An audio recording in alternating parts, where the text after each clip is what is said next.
Handicapper Steve here, handicapping the racing from Aqueduct Racetrack here on Saturday. It is the 6th of April, 2024. It's Wood Memorial Day from Aqueduct, and I'm going to look at the Wood Memorial and all the other stakes races on the program. But before I get on to that, remember to please follow me on Twitter at Horse Racing Kit 5 for more selections for race courses around the world, and I mean it, around the world. Remember to go check out my Bluegrass preview and also my Santa Anita Derby preview. Some excellent, Derby preps this weekend, but let's get a little bit more local to home, about 10 minutes away from me to Aqueduct with the Wood Memorial Day card.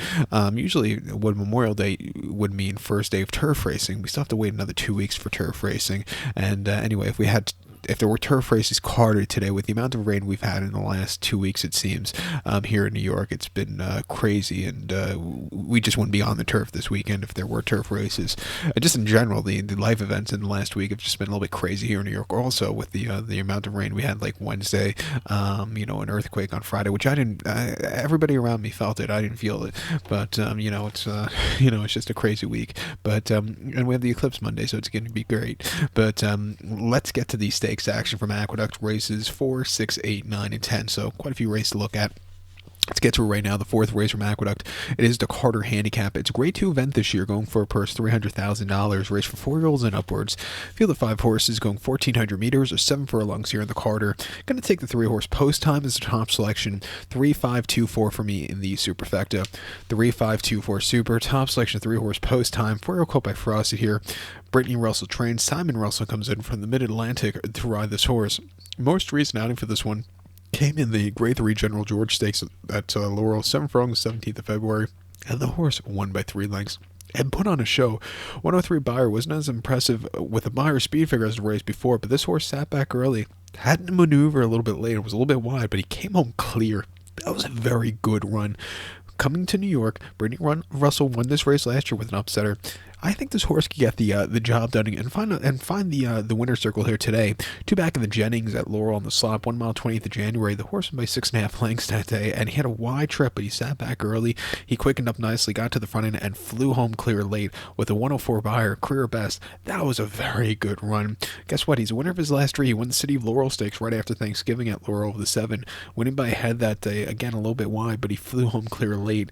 The races outside of Maryland weren't bad at all. Ran a decent third in Perryville, where he just needs something more, but he ran his heart out that day.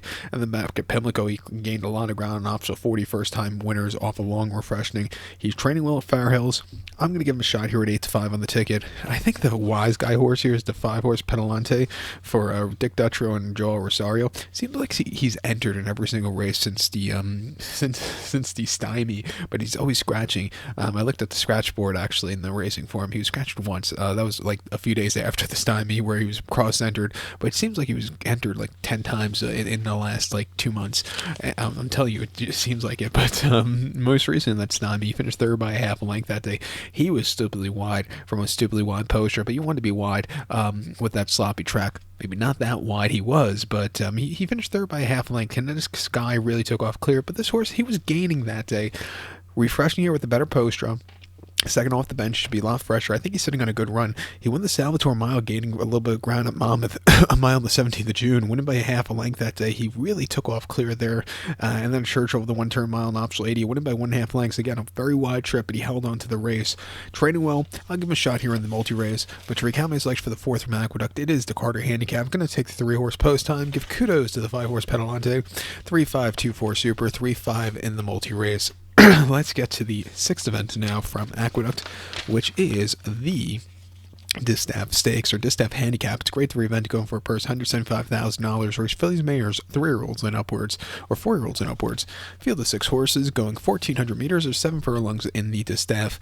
Gonna take the 5-horse Fingal's Cave as a top selection. 5-2-6-4 for me in the superfecta. 5-2-6-4 super, top selection 5-horse Fingal's Cave, 5-year-old mare by Carpe Diem. David Donk trains. Jose Lascano is having a great week so far, gets the mount on this one.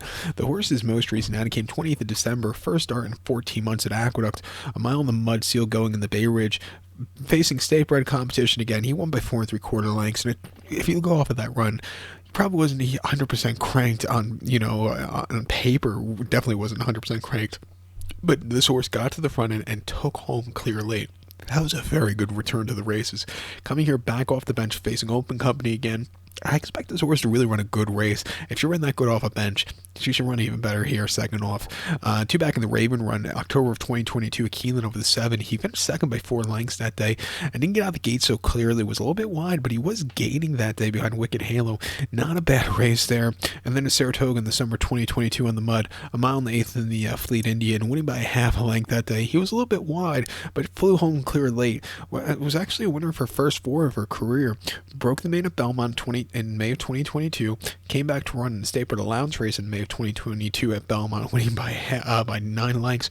Basically eased down late, and then won over the mile length first time around 2 turns in the summer of 2022 at Saratoga quite easily. Refreshing here, training well in the training track at Belmont. I'll use this horse as a shot on the ticket, and I also think the 2-horse Ain't Bro for Linda Rice and Eric Consell could win also. Was a winner of her last race on the 25th of February at Aqueduct, going a mile on optional 80, back to facing allowance quality horses. It was a good confidence builder, winning by 5 that day, a little bit wide, but really came home clear late. Prior to the Interborough on the mud, going 7 in January, he finished third by 5.5 lengths that day and was just wide and just lackadaisical there. And then optional 62 on the 14th of December, going 7, he won by 5 lengths that day and really took off clear. He likes this track locally. He's training well. This is one of those horses that Linda Rice claimed from Kentucky and has been running here, and has been running great here in New York. So you have to watch out for those horses because they're just, I just think they're overperforming. But at 5-2, I'll use this horse shot on this ticket, and even the 6-horse Shinabutu for Chad Brown and Dylan Davis, cutting back in trip. Most recently, the Monmouth Oaks wasn't getting the trip, and then the Boiling Springs at Monmouth again wasn't getting the trip. I think a 1-turn 7 furlongs is what this horse has been crying out for. Refreshing at 8-1. I'll use this horse a shot in the pick 6 that begins with this race. But to recap my selection for the 6 now from Aqueduct, it is the Distaff.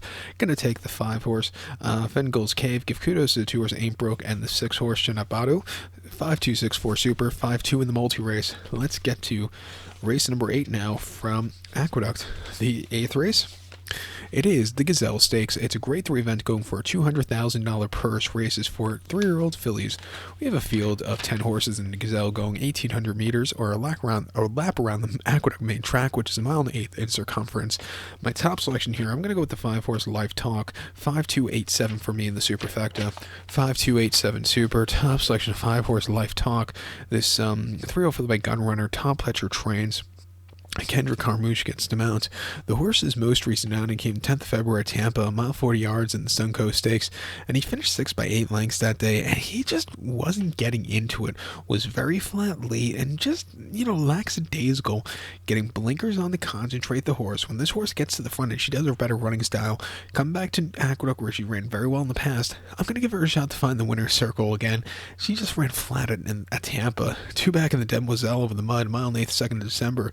She won by 1 3/4 lengths that day. The track was very speed favoring, and not a lot of horses were gaining ground that day, except the horse that was running in the Bluegrass today, Keelan, who I quite like. For Chad Brown, he was the only one who placed that day in the Remsen, who gained ground. Everybody else has been, just wasn't gaining ground. This horse took good advantage of the speed and flew home clear on the front end. That was a very good run. Came home with an 84 buyer there. Prior to then, the Frisette on the mud going the British Cup Juvenile Filly Stakes. She finished 4th by 3 1/4 lengths. She was drawn very well. Maybe not as wide as Jody's Pride, but she was gaining a little bit late, but, had to get a better trip there. And then the Frisette, she finished 3rd by 4 3/4 lengths. She just stalked and never really quickened up. I think coming back around a mile and 1/8, 2 turns in New York, training well. I'm going to give her a shot here at 5-1. I think the blinkers will really concentrate her to get more into the race. I think the 2-horse here, who could ask for Mo, for Sugar McGahee and John Velasquez, has a logical chance of winning also. Most recently, Devona Dale over the mile at Gulfstream. I thought the trip was just a little bit too short. She finished 5th by 7 1/4 lengths that day, and she never really got going. But the 1-turn mile, I thought they were going a little bit too slow of a pace. Prior to the Suncoast, where they were going a little faster, she finished 2nd by 2 3/4 lengths that day, and had to check a few times, but she was really gaining that day after the trouble trip. And then went on a main special weight on New Year's Eve at Tampa over the mile 4. 40, winning by a half a dozen. She really took off clear late. Her debut in early December here locally wasn't bad at all either. I'm going to give her a shot. She's definitely been on the improve. I think she also goes up a lot with the mile and eighth trip. Also getting Johnny V up doesn't kill at all. And also watch out for the 8-horse Regulatory Risk for Chad Brown and Dylan Davis. You know, it was a winner two back in the main special here right before the new year. Came back to run in the Busher where she just had a bit of a troubled trip. Was a little bit wide also, and I don't think she was handling the very wet course. Refreshing back to refreshing back here to coming to a mile and eighth. I'll give this horse a shot on the ticket, excuse me. But to recount my site for the 8th from Aqueduct now is the Gazelle. Gonna take the 5-horse Who Is Life Talk. Give kudos to the 2-horse Who Asked for Mo and the 8-horse Regulatory Risk. 5287 Super, 528 in the multi-race. Let's get to the 9th event from Aqueduct now, which is the Bayshore Stakes. It's going for a purse $150,000 race for 3-year-olds here. We have a field of 10 horses in the Bayshore going 1,400 meters or 7 furlongs. My best memory of Wood Memorial Day in general, but specifically is this race. Is the 2005 Bayshore, when seeing Lost in the Fog win this race. That was 19 years ago. I was a young kid at the time. That was a very, very impressive performance. And seeing later on Bellamy Road win the the Wood Memorial by half a dozen, or more than a dozen, shall I say. Too bad he just couldn't get the trip in the Derby, but he was a very talented horse, both of them, Lost in the Fog and Bellamy Road. That was one of those days at the racetrack that, I'll always remember. But back to the Bayshore, my top selection here. I'm going to go with the 7-horse Eliminate. I'm going to go 7-8-1-6 in the superfecta. Excuse me, I'm going to go with the 7-horse here, Proprietary Trade. Excuse me. I'm going to go 7-8-1-6 in the superfecta. Excuse me. 7-8-1-6 super, top selection, 7-horse. Proprietary Trade. I can't speak now. It's been a long day. This real Colt by Practical Joke. Chad Brown trains. Manny Franco gets to mount. Horse's most recent appearance came 7th of March at Aqueduct. 6 furlongs in the mud in the main special weight, 77,000. And the horse won by 4 3/4 lengths that day. And he had a bit of a bumpy trip early on, but after that, it was clear sailing. He could have won by more late, but Manny Franco, geared him down late. That was a very good, main victory in his sophomore outing. Coming to the junior outing, a little bit more ground with I think this horse has been crying out for. I think he could be up with them early on and get a good race to win. On debut, he ran early February at Gulfstream, 6 furlongs in main special weight, where he finished 5th by 10 1/4 lengths that day. He was wide, he was lugging in, and he just kind of hit the wall that day. Quite a few horses out of that race, including him, were next out winners. A very tough race. He just couldn't keep up there. He's training well locally. I think he's been crying out for 7 furlongs. I'll give him a shot here on the ticket, but he's going to have to, not run like he did on debut at Gulfstream where he ran horribly. I think the 8-horse Eliminate for Dylan Davis and Tom Pletcher can win also. Most recently in the Gotham on the slop going a mile, he just wasn't staying the trip. It was also a very tough Gotham. He finished 9th by 26 lengths. He was wide and just never showed up. Prior to that, in the main special weight going 6.5 in early February, he won by a length that day. Cutting back in trip, he was a little bit wide, but he had a good pace to close up into a very good strong run. And then mid-December at Aqueduct going a mile and 8th in the main special weight, he finished 4th by 5 3/4 lengths that day. He didn't break that day and just kind of yielded late from a wide post draw. Prior to that, he ran a decent third behind Domestic Product in the main special weight going a mile and 8th at Aqueduct, and then in his maiden race he actually lost to Deer Mystic, who's running in the next one in the Wood Memorial. This horse just wasn't catching him that day. He had a bit of a bumpy trip, but he's definitely improved with every single race. Took him a little bit of time to get the main victory. I think cutting back to 7, not as tough as the Gotham, he can win. And also watch out for the one horse here who is Mission Beach for Simon Russell and Brittany Russell. Was a winner 2 back in Option 6-2 at Laurel going 6 right before Christmas. Came back to run a mile and 8th in the Withers where he had a very wide trip, and I just don't think he's a mile and 8th horse. He might be bred for it, but he looks like he wants to go 1-turn mile or even the 7 furlongs. Back in trip, training well at Laurel. Watch out for these Brittany Russell horses. They're always live wherever they run. Let's use this horse shot in the pick 4 or the pick 6. But to recap my selection now for the 9th from Aqueduct, it is the Bayshore. We're going to take the 7-horse Proprietary Trade. I can't speak. Give kudos to the 8-horse Eliminate and the 1-horse Mission Beach. 7-8-1-6 Super, 7-8-1, and the multi-race. Let's get to the feature 10th race now. from Aqueduct, which is the Wood Memorial. It's a Grade 2 event going for a $750,000 purse. Races for 3-year-olds here. We have a Baker's Dozen, 13 horses going 1,800 meters or one lap around the Aqueduct main track, which is 1.125 miles in circumference. My top selection here in the Wood, I'm going to go with the one-horse Resilience. I'm going to go 1-4-9-10 in the superfecta, 1-4-9-10 super. Top selection of one-horse Resilience, 3-0 Colby into the Mischief. Belmont trains, John Velasquez gets the mount. Blinkers on today. Most recently, he had a very wide trip in New Orleans at the fairgrounds. Mile in the 8th in the Risen Star, where he finished 4th by 3 1/4 lengths that day, and he just kind of stalked. He was a little bit wide, and he just couldn't get there late. Refreshing here with a better poster where he'll get an easier trip to the front end. I think he could show that good performance. He showed that good performance on New Year's Day at Gulfstream, going mile 16th in the main special weight, winning by 4 1/4 lengths. He had a bit of a wide trip with that short run to the first turn, but he stalked. He got the lead, quickened up nicely. He flew home clear late, a very good performance. And then right before, in mid-November at Churchill, going mile 16th in the main special weight, he finished 3rd by 11 1/4 lengths that day, and he just, was a little bit lackadaisical, never quickened up. It was just a little bit flat that day, on debut, going to the debut race before that in September at Saratoga over the Wilson Mile.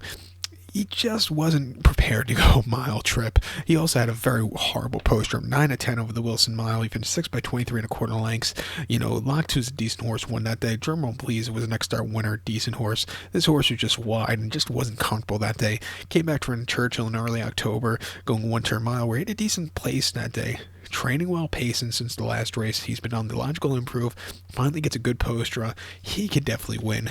You can't throw out the 4-horse Dieter Ministik either for Christoph Kman, Joel Rosario. 3-0 Colt by Liam's Map. Most recently, over the 1-turn mile in the Gotham on the slop, he won by 2 lengths that day and found a good position. A little bit wide, but you wanted to be wide on that track to gain ground. And he came home clear, 93 buyer, first start since August, first time as a 3-year-old, first time winner, stakes quality horses, all that. That was impressive. He's bred to get this trip. He's run very well today. I think he's sitting on that good race also. 2 back on mid-August at Saratoga, 7 furlongs on debut in a main special weight. He won by a half a length that day, and he sat back early after not the best beginnings, was stupidly wide, but he gained a lot of ground to get the job done. A very good race, training quite well, pacing since the last race. Personally, I would have liked to seen him, train here in New York since the Gotham, but training quite well in South Florida. 5-furlong workout 101 and 3/5 of a second, and a 5-furlong workout 103 and 3. Coming here today, good poster. He could definitely win. The only thing that sucks about him, he's 7-5, but watch out for him on the ticket. And I also think the 9-horse Tuscan Sky for Manny Franco and Tom Pletcher, he's stepping up a major class here, but he's run quite well so far in his short career. I think he could get a piece of it. 3-0 Colt by Vino Rosso.